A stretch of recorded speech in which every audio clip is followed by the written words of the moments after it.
It is Thursday, August 13th, 2026. This is another edition of Baseball Today presented to you by T-Mobile. That is my man, Trevor Plouffe. I am Chris Rose, producer Dan, along for the ride as well. Two things. First of all, yes, my beard got a little dyed because whenever I'm on TV like I was yesterday, I have to color it in or else it looks like I've been sleeping under a freeway. Number two, Dan Rourke, did you hear what he just said? Whenever we have these early shows, like we're taping this fairly early on the West Coast, he said one of the two of us is always guaranteed to be cranky. Is that accurate? Do you know why he said that? No. Because, yeah, you do know because you were here. Because we said the Yankees aren't the best team in baseball. He's trying to say the Yankees since July 19th or 9th have a 100-win pace, and we're talking about best record in baseball, who the best team is. He wants us to mention the Yankees, and we won't because they ain't. Wow. Okay, well, then the Yankees will not be the answer to that question, number two, which we will get to momentarily. All right. Today, usually we start with the tip of the cap. This is more like a, whew, thank God he's okay. Did you see what happened to Freddie Freeman against the Royals on Wednesday night? Oh, my God. I thought he was like broken in three.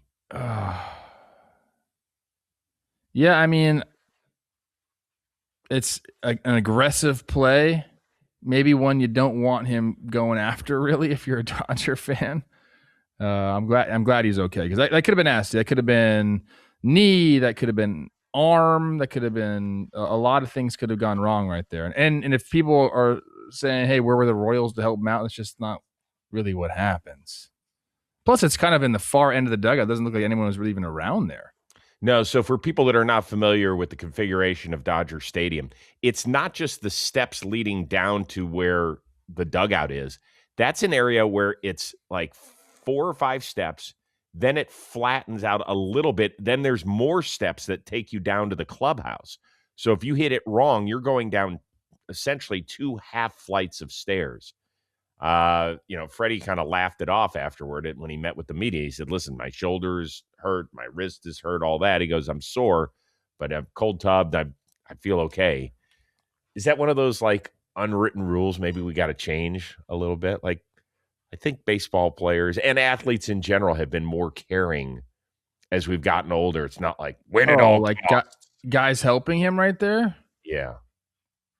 Look, if it happens like right in front of you and you're like on the rail, like guys will be there. You kind of get away. Then if you see someone tangled up or something, maybe you'll help out. But really, if it's on that side and it's a visiting dugout, I think the play is you understand it's at your own peril. Like you're going in there without any help. So if that's on his side, everyone's already rushed over there to like be a support system. Right. Right. And by the way, I'm not sitting here blaming the Royals at all. Not one bit. And you said it perfectly.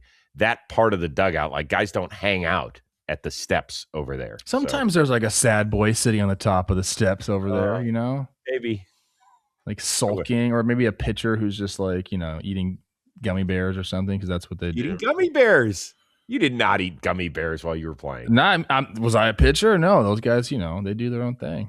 Okay. Just checking.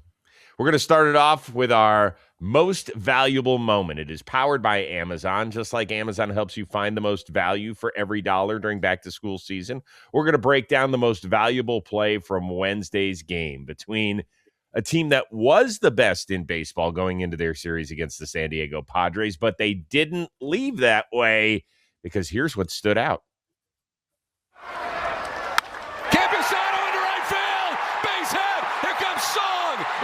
Throw will be late. Padres walk it off. Campusano to right. So fun, so loose. We're all pulling for each other, and every day is like little by little, just getting the small wins every day, and just keep on going and just having fun with it. We often talk about players needing a day off. I think Don Orsillo might need a day off after that one. I need whatever he's having because like sometimes I'll be up in the booth. I don't have that type of energy. I try. But those guys, man, it's he does such a good job there. I love everything, and it doesn't ever feel like it's planned, but it always feels polished, if that makes sense. Yes, good call on that. Yeah. Perfect description too. Excellent. So you check the standings out. For the first time since June 27th, the Padres are back in playoff position. So it had been basically 7 weeks since we had seen them here. They have the second wild card as of now. Let's spin the clock back to 2024 when the Dodgers won the first of their consecutive World Series. They said, basically to a man, the Padres were the toughest out. How close is this San Diego team being to what that San Diego team was? I mean, when things are going right, it's not too dissimilar. It truly isn't. I mean, that year Jackson Merrill came on, he was an absolute stud. He's starting to turn around a little bit. Particularly, we're going to talk about the offense because that's what's turned around. Tatis has gotten going, and if you look at again, like the roster is mainly the same. It's just that they're all kind of lining up right now. And if you're I couldn't believe that you just said that they were in a playoff spot June 27th because I feel like they've been bad for a long time, but I forgot they went 18-7 in April, and they were kind of floating on that lead right there. Again,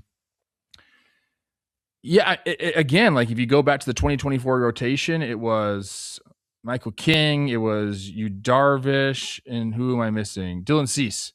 Mm-hmm. So they had like a top three that they really relied on, and because they won 8 of 9 before the deadline, that allowed AJ Preller to go supplement their rotation. And now they kind of have their 3 guys. They have Michael King, they have Robbie Ray, they have Casey Mize. You could throw Walker Buehler in there. He's been giving them a chance to win as well. Pitched really well against the Brewers here. So obviously you have the bullpen. Maybe that's upgraded because instead of Bobby Suarez, you got Mason Miller. I think both good pitchers. I think I would take Mason Miller over him. So yes, when all is going right, which it is right now, it's not too dissimilar. And I could say there's a chance this team might be a little bit better just because of the Mason Miller factor. Well, let's remember, I'll spin it back to last year where pitching-wise, they were great against the Cubs. Awesome.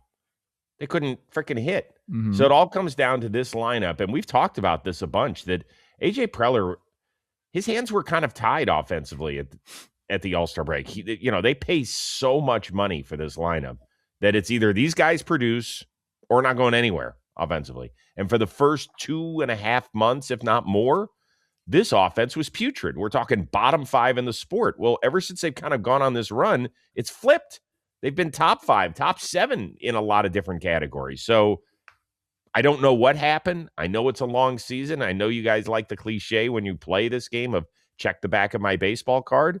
But I guess that's what's happened here is that guys they're not doing anything that's different than what they've done the past 5 or 10 years of their career, depending on how long they've played this game.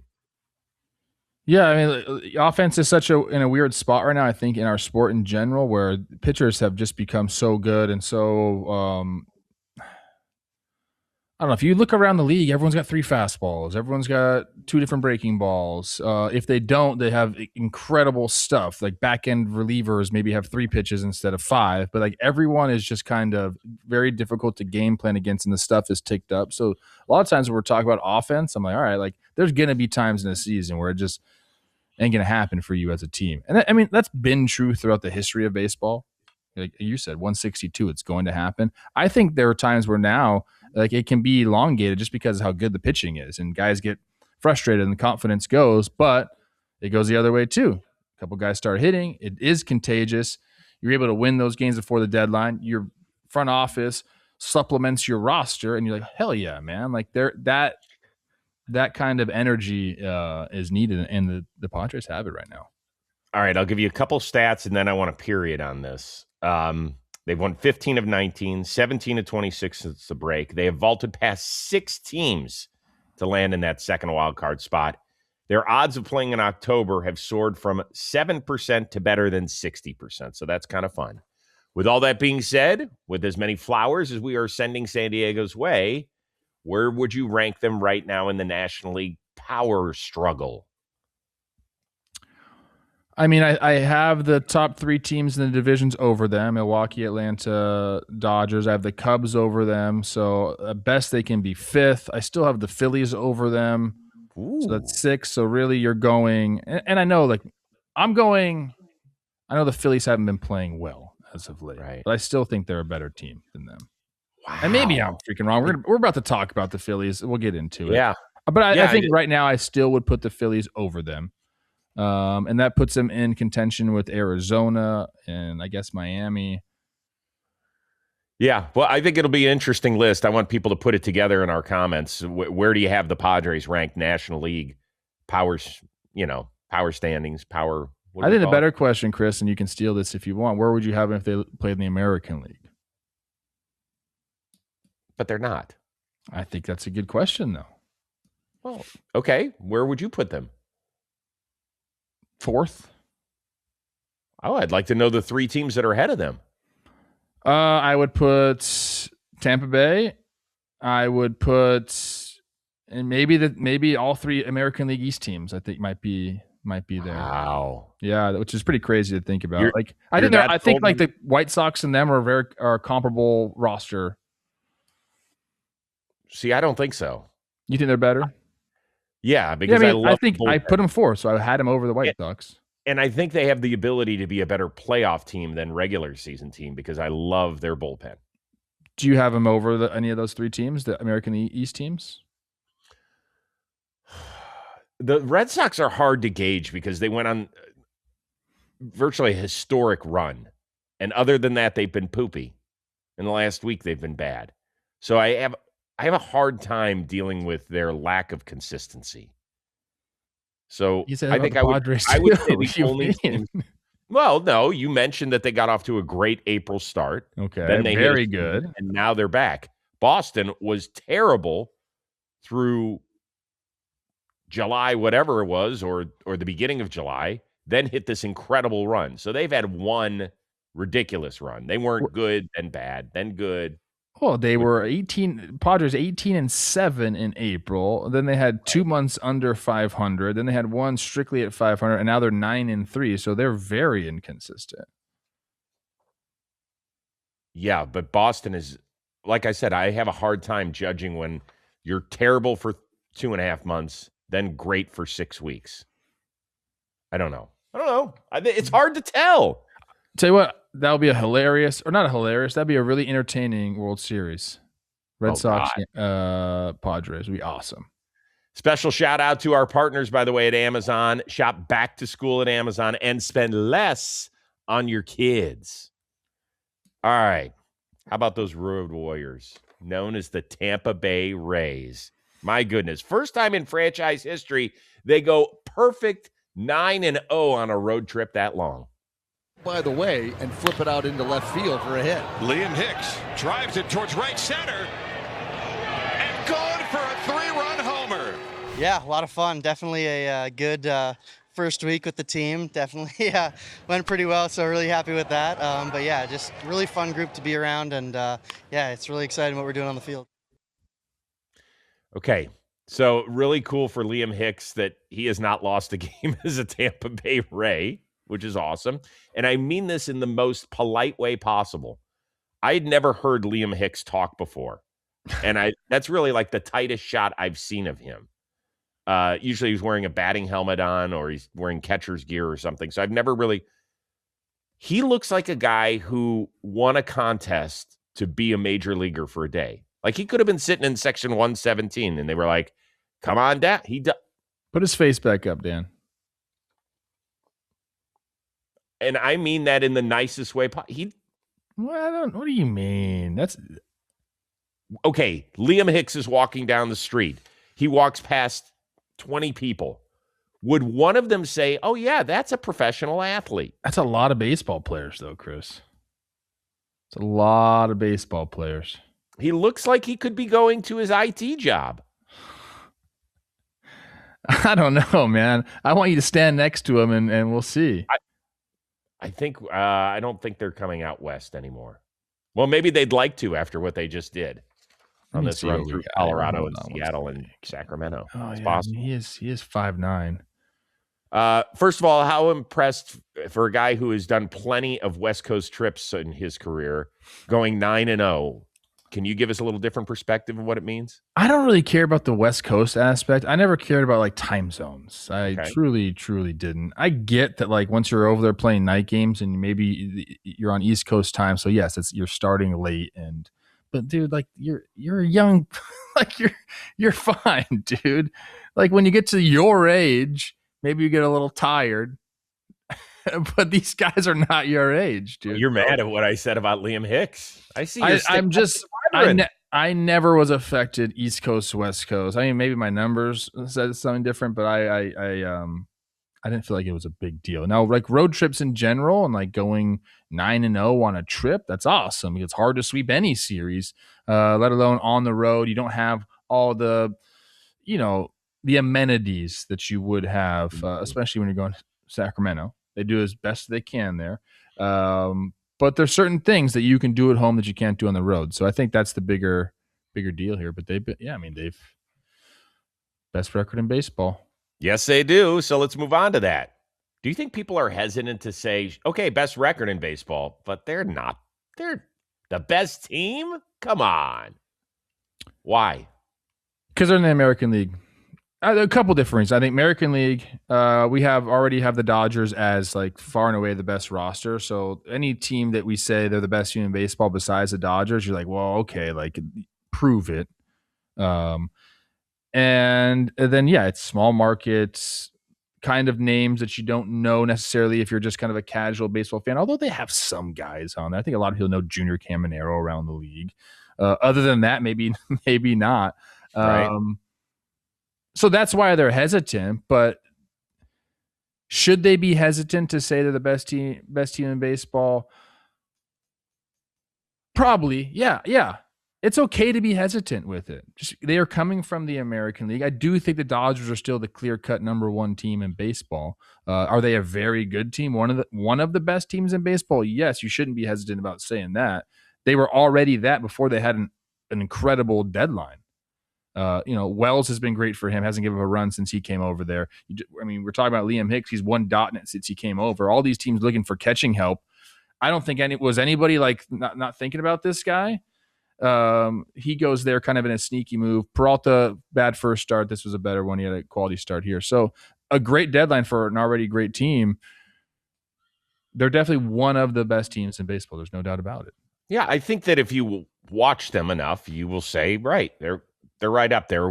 Listen, 24 hours ago, the Brewers had the best record in baseball. So the best record in baseball never, I'm not going to say never, doesn't always equate to best team in baseball. So that's perfectly fine. They don't have a sexiness factor. And I think they're fine with that too. I don't disagree. They don't. No way. Okay. Depends what you mean. What's your definition of sexy? If you had a choice. Big names? No, here's what I'm saying. If you had a choice, let's say there's 7 games going on and the Rays are playing my Guardians. Okay. Good, solid team over the years, but not great. You're not finding that game to put on. You're just not. You're going to go find a bunch of other teams to go watch play. It depends how you watch baseball. I like pitching matchups. I like some sort of storylines. Maybe there was a dust up the night before. I want to see how teams are going to react. There's been plenty of times where I've said, I'm going to go put the Rays game on right now. I got to see what the hell is going on there. I love Kevin Cash and I love that organization. I think they used to get way more credit. Yes, they did. For being a great organization. And now that's tossed to the Brewers. And they've kind of been forgotten. This is the coaching tree team. This is everybody has come from the Rays. All your favorite executives have come from the Rays. So we used to talk about them in like a more like I don't know what word I'm looking for, like a better manner, and that's kind of gone by the wayside. But there's plenty of times where I want to say, okay, look, I want to see Aranda and Caminero and them bang at the top line, and then Chandler Simpson, I think, is a guy that you want to see. I don't know. Maybe I'm different. I don't agree with you. I think Chandler Simpson, I think when we get to the playoffs, they're going to be fascinating to watch. I really do. But I don't think people seek them out as just regular. And I don't know if that's because of the feeling of a lack of enthusiasm just for their organization in general. Like if you're going to list what? They need a rebrand. Their uniforms are too boring for me. And I'm not talking about their City Connect skateboard uniforms. I'm just talking about regular, like, I don't know, like that brand is stale to me. when they took Devil Rays, they took Devil out of Devil Rays, and like I don't know, it's just like really stale. They need a rebrand, like in the worst way. Look, it's hard for sports teams in Florida, professional sports teams, to get a grip. And I know that some people say, well, no, Rose, that's the way it used to be in the 80s and the 90s when you got the Lightning, you got the Bucks winning a Super Bowl. Like, I don't know, man. Well, the Bucks have been around for 50 years. There's a difference. There were a lot of people that would fly down from the East Coast to go down to Miami, Tampa Bay, call it a day, but they're New York fans, they're Boston fans, they're Philly fans that have now retired down there, and so they don't lose their fandom, and then they hand that down to their kids. And yes, I am saying that there's how big is the fan base of the Tampa Bay Rays? Is it enormous? I don't think so. Oh, who's barking? Yeah, I don't know. I got a whole crew back here. I got Isla back here, my dog back here. Dan, hold on one second. Listen, it might be a branding thing. It might be the fact that they don't have a huge fan base, from generations and generations ago. I know some people are going to hate this, but I think that's just part of the reason. Is that you see that team and you're like, we need one of the big market teams to be the sexiest team in baseball, and so they'll be the best team in baseball. And I don't know. I don't know, man.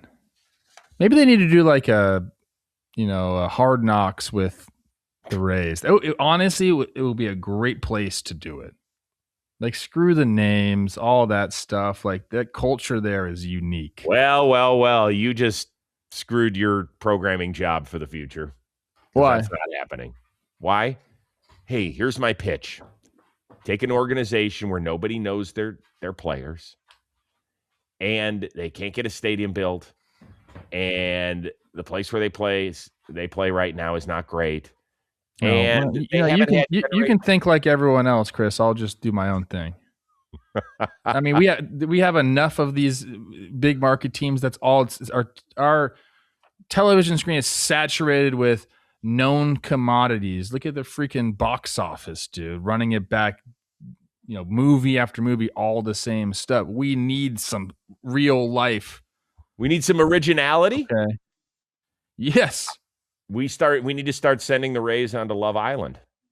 Take the single guys, start putting them on Love Island. That's exactly what I'm talking about. You know what? Good crossover. You're playing devil's advocate right now for no reason. All right. Today's episode is sponsored by... You got the hat by... on. No, that's the Padres hat. Never mind. Yeah, sorry. Different color. Today's episode is sponsored by Best Western Hotels and Resorts. Summer baseball means road trips. Driving out to catch a series in a city where you've never been, flying somewhere just to watch your team play. When you're making those trips, where you stay can either add to the experience or just get in the way. Best Western, they get it. With over 4,000 hotels worldwide, they've built a network that puts you close to the action. Locations near the stadium, easy parking, breakfast ready before a day game, a reliable home base in between the action, so all the energy goes toward the game itself and not those overbearing logistics. The win's never guaranteed, but you know what? A great stay is. This summer, and there's still time left in summer, Best Western is giving guests 1,000 bonus points, plus a chance to win 250,000 bonus points. Book more of what matters most. Life's a trip. Make the most of it at bestwestern.com. No additional purchase necessary for sweeps. See bonus points terms and conditions and sweeps rules for details. Well, maybe you hit the road to Dyersville, Iowa. That's where the big game is tonight. Field of Dreams. It returns for the first time since 2022. We had the Reds and the Cubs. The year before, we had the Yankees and the White Sox in that crazy, crazy game. Tonight, Twins, Phillies. Taj Bradley, Aaron Nola on the mound. How excited are you for this? 2026 World Series preview. How excited am I for that? Very excited for it, Chris. I am excited. A couple different reasons. Number one, I want the world to see Taj Bradley because I think he can be good an ace in this league and should be kind of seen in that way. Like, he has that type of stuff. So if you haven't watched him pitch before, I think you've probably seen Nola throw. Love Nola. Go check out Taj and kind of what he's doing, because he has the ability to really carve people up. And against this team that strikes out a lot, I think we might see some of that, which would be cool. The other reason I'm excited is because I'm big on these one-off games. I feel like we're in a good position as a sport. We have so many opportunities because of our schedule to do stuff like this. I think we need to do more. I love that idea. I've said it before on this show. Like, I think that we need to give some of these directors or some of these, I don't want to say content creators, but that's kind of the way we're going. Like, give somebody the keys to a 3-game set and just see what they do production wise. We can do that. And I think that's MLB needs to step it up and be the leader in that kind of like innovation space. So I like it. I like anything that's off the wall as far as games go, and you can change the setting and the vibe. I think our sport is set up better than any other sport to do that. So we need to take advantage of that. I love this type of stuff. I'm very excited. I'm curious from a TV geek, streaming geek point of view to see how Netflix does with this production, because you just mentioned it. Like, they're different. They're different than linear television.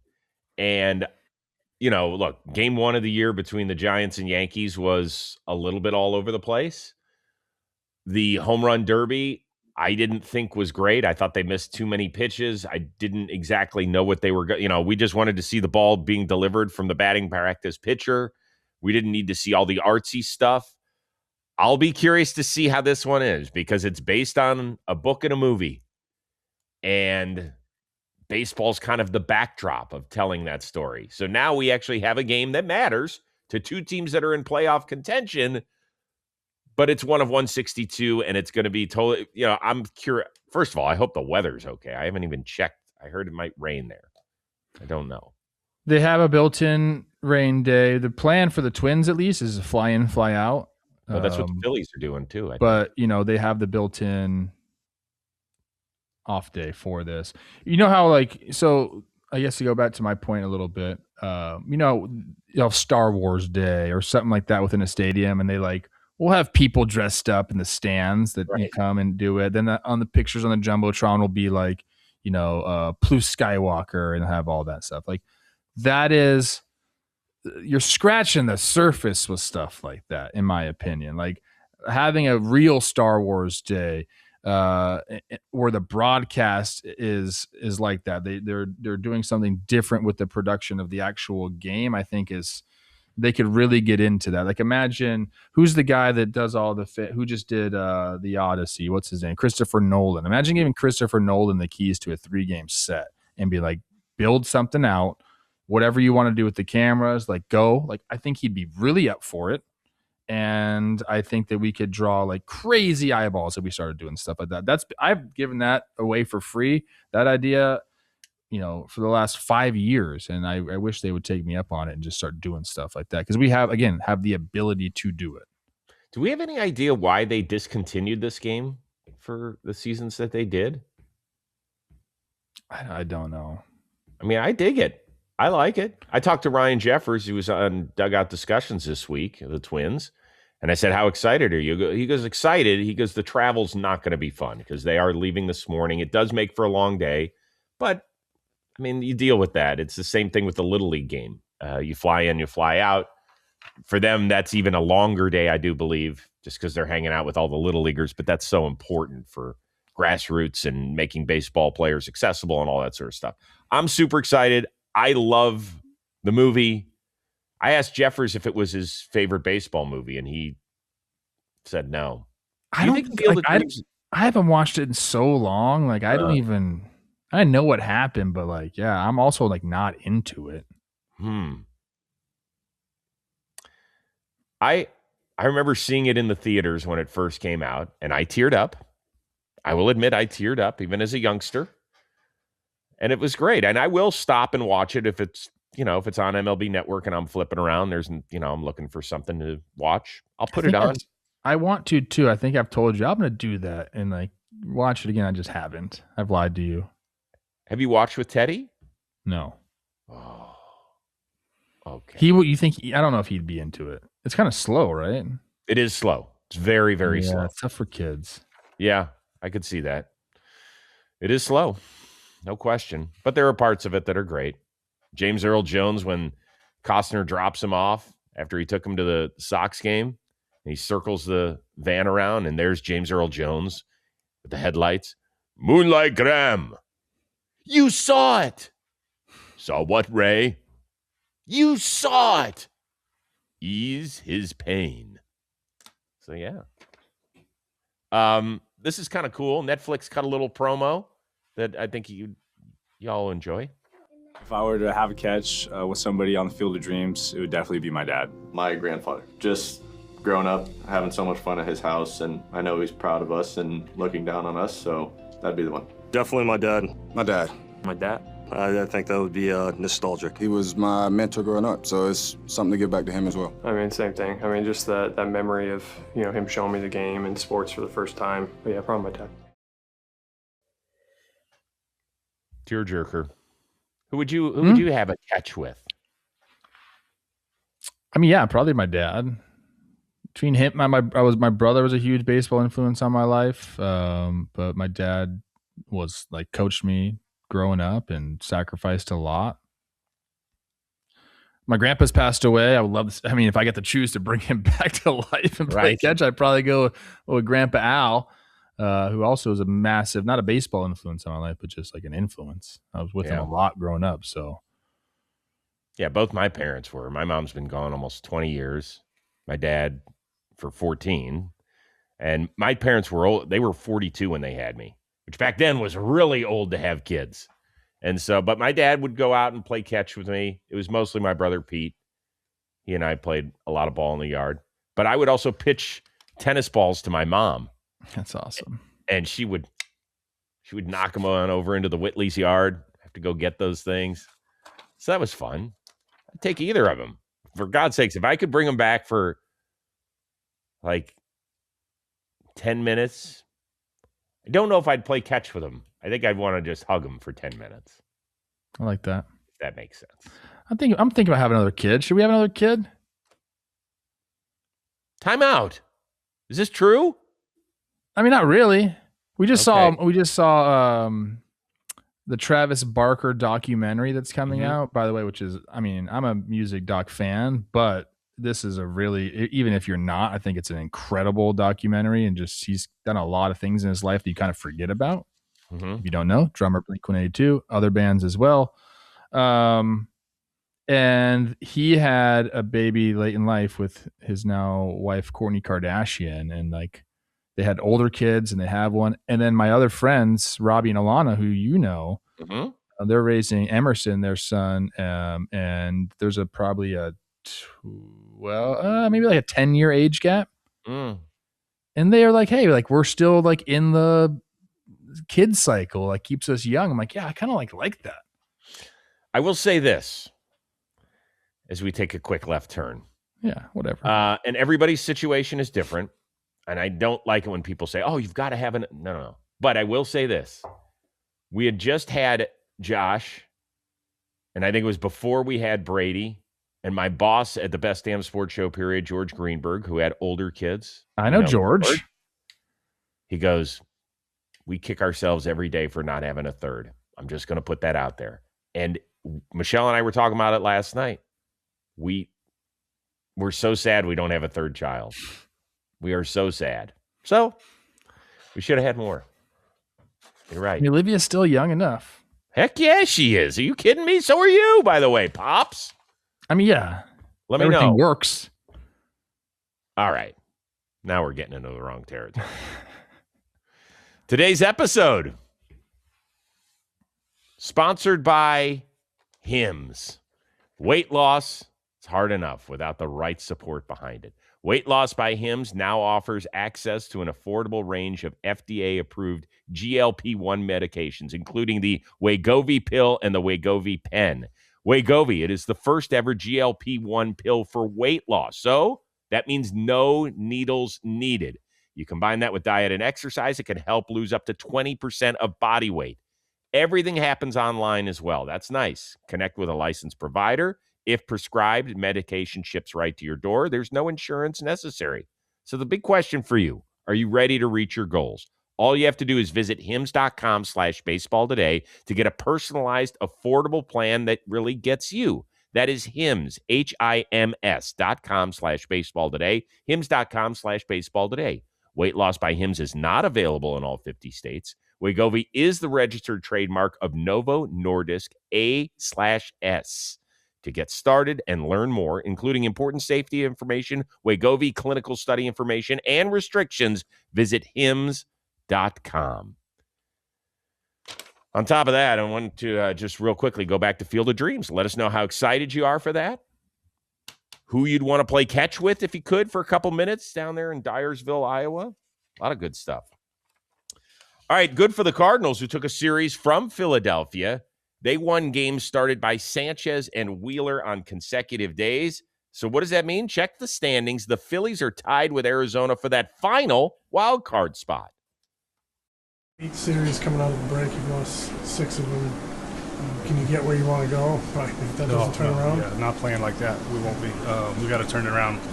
Obviously, there's still plenty of time to do so, but nobody in here is happy about the brand of baseball we're playing right now. So we just need to figure it out, turn it around, and play a lot better here pretty quickly. That was JT Realmuto. They basically said, you've had 8 series out of the break. You've lost 6 of them. You look perplexed. You okay? What do you got? No, I look perplexed. Yeah, I thought you were about to say something about JT or something. No, I mean, I'm ready to answer the question. Which is, what's more interesting? That the Phillies have slid all the way down in the standings, or the 2 young teams, Miami and St. Louis, have actually put themselves in position to pounce? I hope you're talking Miami, St. Louis. I'm going to go Philly here because I just continue to have these massive expectations for this team. And I don't know if they're warranted. I think they are. But like we've seen this offense just get so cold at the wrong moments in the postseason. In these 2 games, I know it's 2 games, but you scored 1 run over 19 innings against the Cardinals pitching staff. That's, I don't know how. I mean, they're probably middle of the pack. So like I want to continue to give this team like support and love, but it's getting to the point now where I feel like we're kind of questioning this core and what it means and how they're going to fare going forward. There's spurts of still brilliance in this team, backed mainly now by some of the starting pitching. But this offense, like I don't know if there's going to be some sort of wake-up call and they're just going to get on the roll at the right time. I think that's what everyone's kind of hoping for. If you're a Phillies fan, you're like, hey, man, we're just going to get hot and it's going to go. And when we're hot, and it's great. But, man, I don't know. Like, the chances of that happening keep, to me, kind of, like, trending the wrong way. Well, we both loved the pickup of Luis Ariz for this team. And we were like, man, if they get to the playoffs, even though he doesn't have a great playoff track record, he's the exact type of hitter that they need to kind of offset some of their swing and miss and their chase rate when they get to October. We even kicked around now that Bryce Harper's in the outfield. And, oh, by the way, that seems to have given him a little bit of a knee issue out there. What is the best lineup moving forward? Is it keeping Bryce at first base and telling Alec Boehm to go grab some pine instead? It's, we talk about the Mets being a disaster. If this Phillies team, particularly after the trade deadline, let's say the St. Louis or Miami or somebody else grabs that last playoff spot and they're out, do you know what a shit show? Like, the Mets fans have had several months to kind of, okay, it has not worked out. We got rid of our manager. We'll see what happens here. Philly, what are we going to do with this? I don't know, Chris. I had the Mariners beating the Phillies in the World Series. Ooh. Both these teams might not even make the playoffs. I had that happen to me the year after I chose the Braves to win over the Astros. I'd had Milwaukee and Chicago playing in the World Series, and neither of them made the playoffs. You mentioned when we were talking about Seattle probably being the most disappointing team in baseball right now. with the expectations, with the roster that we can see right in front of our eyes. The Phillies will be in that category. If they might be even leapfrog Seattle if they don't make the playoffs. So we're talking about a team that just had such high expectations. They haven't necessarily played like that. Nope. Top 5 payroll as well, and you compare that to the payrolls of the Cardinals, who are under 100 million, and the Marlins, who are under 80 million, and it's a joke. And I do want to give a little bit of credit. I know we haven't talked enough about the Marlins nor the Cardinals as of late. The fact that they were both sellers at the deadline and have not quit and are actually in fine position over the last 6 weeks of the year to turn what has been a really fun season for each fan base into something special. Kudos to those players, the coaching staffs, and the talent evaluators for saying we can improve our team in a seller's market while also continuing to compete. Good. I was happy that Peter Bendix and Chaim Bloom chose the paths they did. Some people say, what are you doing? I think it was smart. I think it was a good long play, and you're still in it. I know you don't love it. I think it was smart by both. Time will tell. Okay. Just changing lanes real quick, because I saw this last night. I actually put it to our Talking Baseball group chat. Tigers, another team that sold at the deadline and have been surging, going the other way since all that happened. They now have a record of 59-61. But, and I don't love this stat at all, best run differential in the American League. Yeah. Do you know what they're, according to MLB.com standings, I don't know how they calculate this. What their record should be? The expected win-loss record for them is 69-51. So instead of 2 games under 500, the computers think this team should be 18 games above 500. Yeah, I don't buy that stuff. What does that mean? That means somebody's got too much time on their hands. That's what it means to me. You can't do that with expected victory. Okay? If you want to say expected batting average, I suppose I will listen based on where players are playing, how hard the ball's hit, all that stuff. I'm not doing the whole over a 9-inning game. I guess Detroit fans, tell me, do you feel like a 69-51 team? Jimmy North will get on here and say, I knew they were good. They just were injured. No, fine. But if they're factoring that stuff into it, then they're dead wrong. I don't think they don't factor injuries in. I think it's maybe win probability in some of these games, or probability don't mean jack shit. I agree with you. I'm saying I saw that last night and I was like, excuse me? Most teams are 2 runs or 2 wins or losses different in their record and expected. This is a 20-game swing in their expected wins losses. I do love it when Sarah Langs puts out the wee, like that's fun. It's cute. It's fun. I laugh at it every time they put it out. But the expected, it doesn't matter. That's the beauty of this sport. The no clock. All right. So, MLB. I guess it's just based on run differential. That's what at least it says. Because on Baseball Reference right now, it's the Here we go. I got it. Pythagorean win-loss based on the number of runs scored and allowed by the team.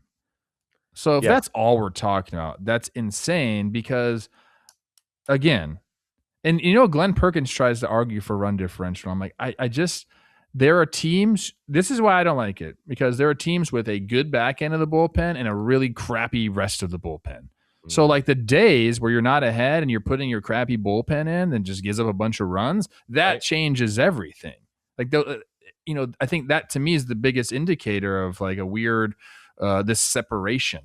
Like, hey, when you're going for a game, you got your guys in, but when you're down 3 runs and maybe some of those guys aren't available, you're putting these guys in who just are going to give up a ton of runs and it, and you're kind of almost forfeiting the game. Right. Plus you have position players still pitching, which is to me, again, another like slight on it on the the run differential. So I don't know, man. It's just that was weird to see. Sorry. Yep.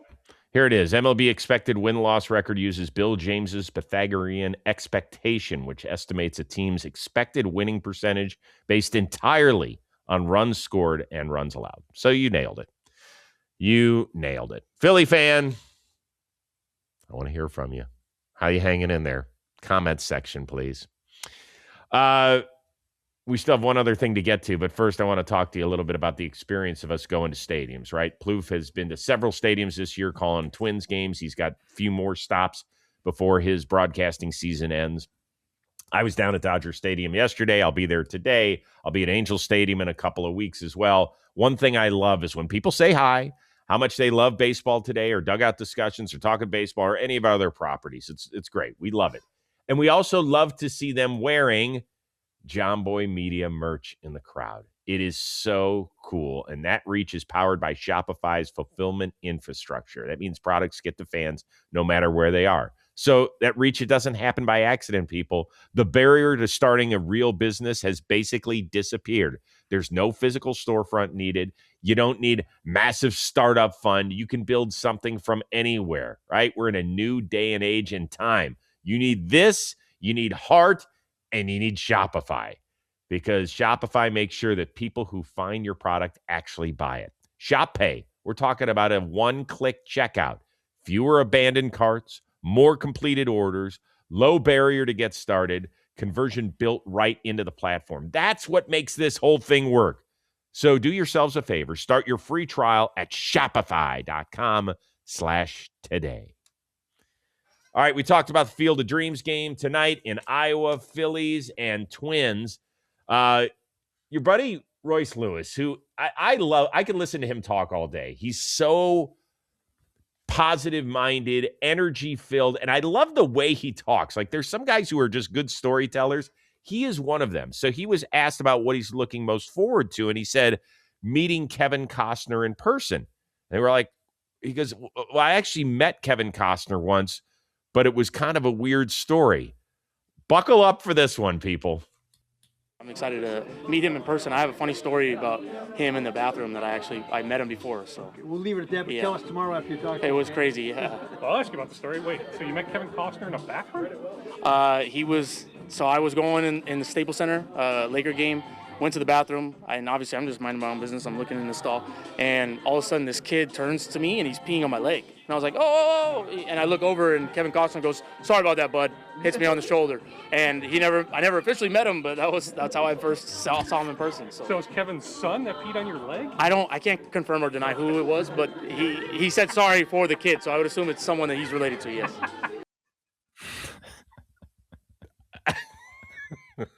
I cannot believe it. His kid was peeing on Royce Lewis's leg? Well, we can't confirm or deny. Yeah, I mean, shoot. And all you get is a sorry? Look, for the women that are listening to this, public bathrooms for men are a little weird. They just are. Sometimes you walk in and there are partitions in between the urinals. Sometimes there aren't. So you got to be careful. Like, you got to take care of your splash game, because if your splash game is off, you're affecting other people. It's called being a really good pee teammate. I have never, no matter how young the kid is, heard of somebody peeing on somebody else's leg like that. Yeah, I mean, I've never got peed on either. But I mean, I have changing diapers. Right. Happens. Yeah. It's different if it's your own son. Yeah. Right. Yeah, I mean, yeah, it is awkward. Think about the troughs that we used to have in stadiums. They don't really have those anymore, but that's just like literally an open, it's an open pit. You just pull it out and go. You remember troughs? Of course I remember troughs, yeah. Okay, so I think they used to have at Dodger Stadium, if I'm not mistaken. At Old Cleveland Stadium, obviously, we had those. I think people took baths in them occasionally in that city. Anyway, I have no problem with nudity, Chris, but I need to at least know you. Like, I can't this bathroom, public stuff. That's no good for me. Well, we used to stand. So the troughs, for people that don't know, are these. They're like 15, 20 feet long, and so you just kind of stand there in front of your spot. They're not no designated spot. You just get in where you fit in. Right, you fit in where you fit in. But in Cleveland for the Indians games, nobody went to the games. So the bathrooms are empty. So we used to try and go to the short end, right? And try and pee as far as you could down, all the way down. You understand? So instead of standing in your designated, yeah. All right. Hey, the Indians weren't winning much. So if you could win the trough pee contest, it's a big deal. I think girls need to know. The girls always, I mean, I feel like maybe, I don't know. Girls always say like their bathroom's great. They have like, sometimes they have like couches and stuff in girls' bathrooms, all these products. Guys' bathrooms are disgusting. Horrible. And then I feel like urinal culture is fascinating to me because you have regular urinals, you have the partition ones, you have the floor length ones, which I think are badass.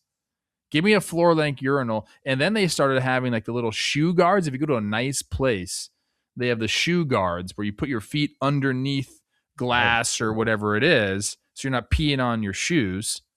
And then you know what I really like? And I don't even know why they do this. When there's ice on the bottom of the urinal. I think that's to calm the splashing. Do you not? Love it. Hey, I know that I am at a place that has attention to detail when I got the freaking ice in the bottom of my urinal. Okay, the floor urinals are horrible. That's a terrible idea. I don't know who came up with it. Whoever it is, you're bad at great. You don't have to think about anything. Just whip it up and go. It's terrible. Your fucking shoes are toast. They're toast. Yeah, anyway, that's why they got the shoe guards. I do something funny with the boys. You know, you walk in to a bathroom, and I let one of them pick their urinal. And I try to get right next to them, and I say as loud as I can. I turn to them. Nobody knows we're father and son. I say, "Come here often." They hate it. They hate it, and they don't even look at me. They're so mad. I would say they're pissed, but that's obviously the way it goes. One last thing on urinal culture. Mm-hmm. If you got a urinal in your home bathroom, you're a freaking rock star, and I'm jealous of you. But you have to clean it then. It's going to stink. No, I mean, if you have a urinal in your house, you're doing well. You got someone to clean it for you. Also, one last thing about urinal culture. Maybe I just have a weird urinal culture. It's been a lot of shower and urinal talk this week. There's these places that we go to. They're called Discovery Properties, and it's like magical. They're I can't even explain them. Look them up, I guess, if you have to. But there's these houses we stay at. They have urinals because it's badass. And then where your head would be at on the wall, there's like a not a pillow, but like a headrest. So you can literally just like go no hands, nothing, and just have your head laying on the rest and just going. And it's maybe the most freeing pee you're gonna have in your life, dude. Except that other people's head sweat. This is a private house. Okay. All right, fine. Then I'm in. Yeah. I suppose. You know what it's for. You have a few pops and you're getting the urinal and you're like, Do you have Royce Lewis's number? I do.